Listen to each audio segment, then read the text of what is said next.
Reza Adi Prayogo, NIM T2018-1167 dari Program Studi Pendidikan Agama Islam Fakultas Tarbiyah dan Ilmu Keguruan Institut Agama Islam Negeri Jember. Pada kesempatan kali ini saya akan menjelaskan dan mempraktekkan metode membaca Al-Quran dengan cara atau dengan menggunakan metode tartil.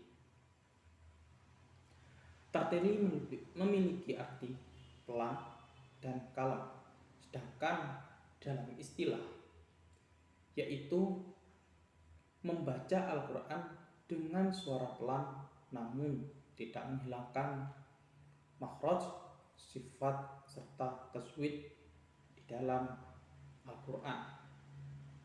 Metode tartili merupakan karangan atau yang diciptakan oleh Ustadz Syamsul Arifin pada tahun 2000. Beliau merupakan pengasuh Pondok Pesantren Darul Hidayah Kesilir, Uluhan, Jember, Jawa Timur.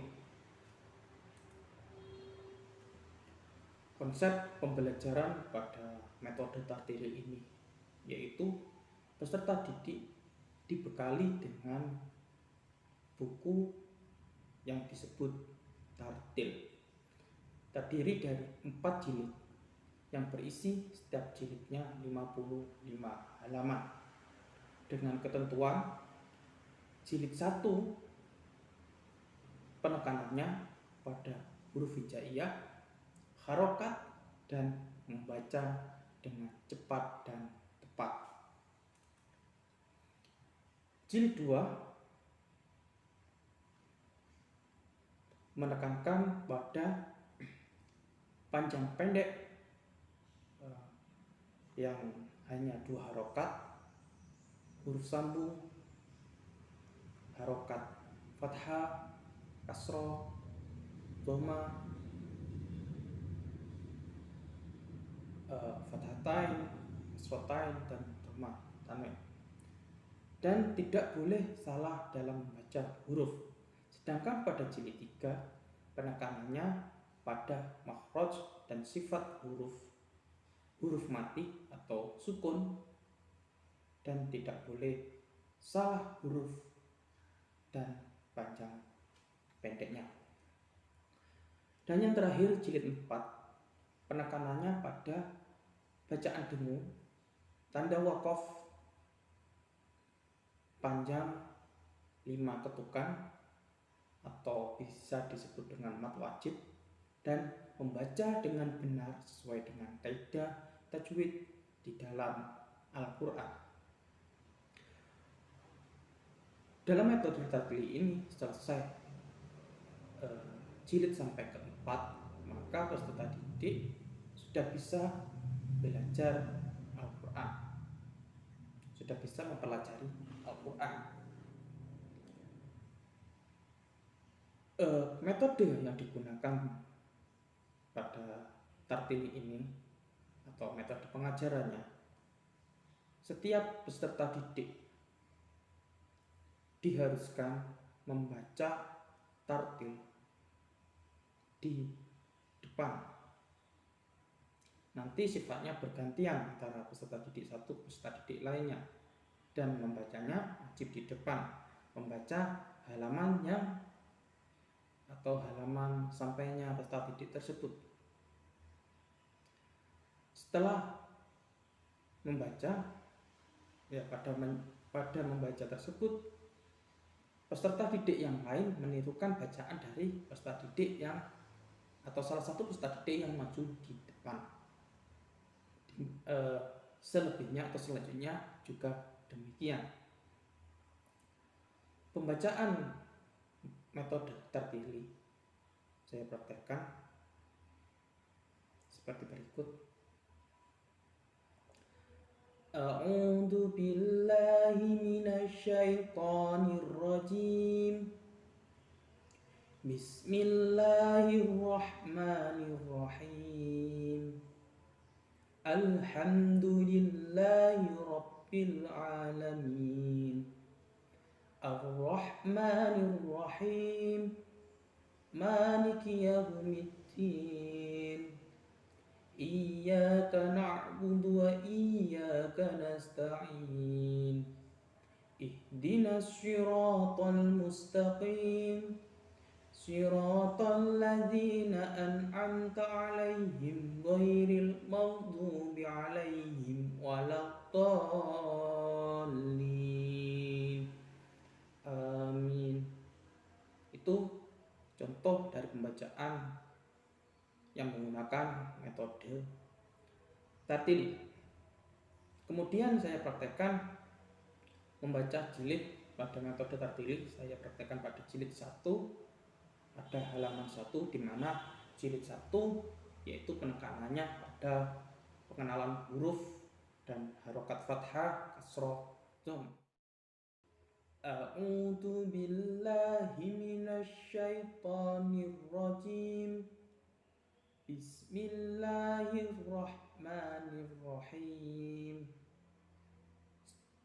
Jadi metode belajarnya setelah salah satu yang maju di depan itu membaca, langsung ditirukan oleh peserta didik lainnya. Aba, dan langsung ditirukan oleh peserta didik lainnya. A baba a baba a baba ababa a baba alif ba alif ba alif ba alif ba. Setelah membaca, jikalau peserta didik tersebut lancar baca pada halaman tersebut, maka berhak dinaikkan pada halaman berikutnya. Saya akan mempraktekkan membaca pada tartili jilid 2 seperti ini, cover dari jilid metode tartili.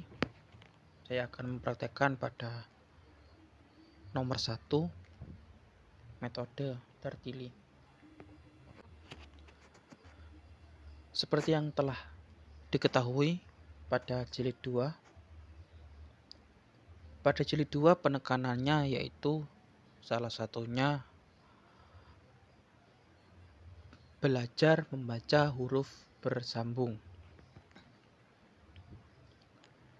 Cara bacanya atau metode belajarnya sama, biasanya menggunakan pengulangan.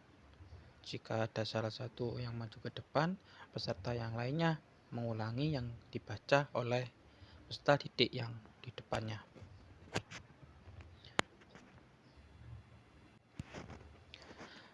Saya praktekkan. A'udzu billahi minasyaitonir rajim. Bismillahirrahmanirrahim. Abata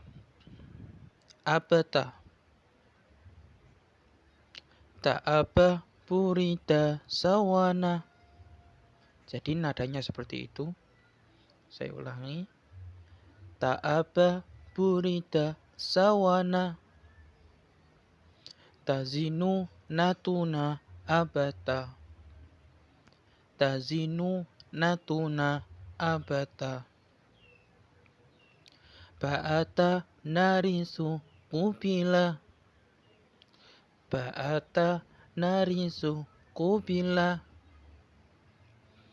Muniro sakula turika. Muniro sakula turika. Sawaro suriba nudiro. Sawaro suriba nudiro. Seperti itu kira-kira membacanya di jilid 2 dengan menggunakan metode tartili. Selanjutnya saya akan mempraktekkan jilid 2 juga, tapi dengan halaman yang berbeda, yaitu halaman 30. Jadi, Bismillahirrahmanirrahim. Sami'un sajidun rajulun. Pada halaman 30 ini menekankan pada bacaan panjang dan pendek, yaitu panjang 2 ketukan. Sami'un sajidun rajulun. Sami'un sajidun rajulun. Kabiron daribun dahibun. Dakhilun sholihan hadiyun. Adilun shodikin kadibin. Adilun shodikin kadibin. Roki'an maridun Ramadan. Roki'an maridun Ramadan. Baridun harotun sogirun. Barihun harotun sogirun. Mungkin itu pencontohan pada halaman 30 di jilid 2 menggunakan metode tardili. Ya, jadi maksud atau tujuan dari pengulangan tersebut ketika ada yang baca di depan dan ada yang menirukan di setiap katanya, di setiap kalimatnya. Hal tersebut bertujuan untuk atau agar peserta didik yang belum maju ke depan dapat mempelajari halaman atau mempelajari lebih lanjut supaya ketika membaca di depan peserta didik tersebut yang belum ke depan itu lebih lancar. Baik, jadi maksud dari membaca ditirukan ketika ada peserta didik satu yang maju ke depan membaca lalu ditirukan oleh peserta didik lainnya. Hal tersebut bertujuan supaya peserta didik yang belum maju dapat belajar atau dapat istilahnya kalau Jawa itu deres dengan cara menirukan temannya yang lagi maju atau yang lagi membaca di depan supaya kalau peserta didik yang belum maju ketika maju tambah lancar dan tambah baik bacaannya. Dan maksudnya lagi kalau ada atau salah satu peserta didik maju di depan dan halaman yang dibacanya itu sudah jauh dan yang menirukan atau peserta didik lainnya yang menirukan ada yang halamannya masih di bawah, hal tersebut bisa mengajarkan peserta didik yang halamannya masih di bawah tersebut supaya nanti ketika sampai pada halaman yang atas yang dibaca tadi sudah bisa atau sudah lancar. Mungkin itu yang dapat saya sampaikan, kurang lebihnya mohon maaf. Saya pribadi kalau ada kesalahan, ada yang kurang dalam penyampaian atau mempraktekkan, saya mohon maaf yang sebesar-besarnya. Wallahul muwaffiq ila aqwamit thoriq. Assalamualaikum warahmatullahi wabarakatuh.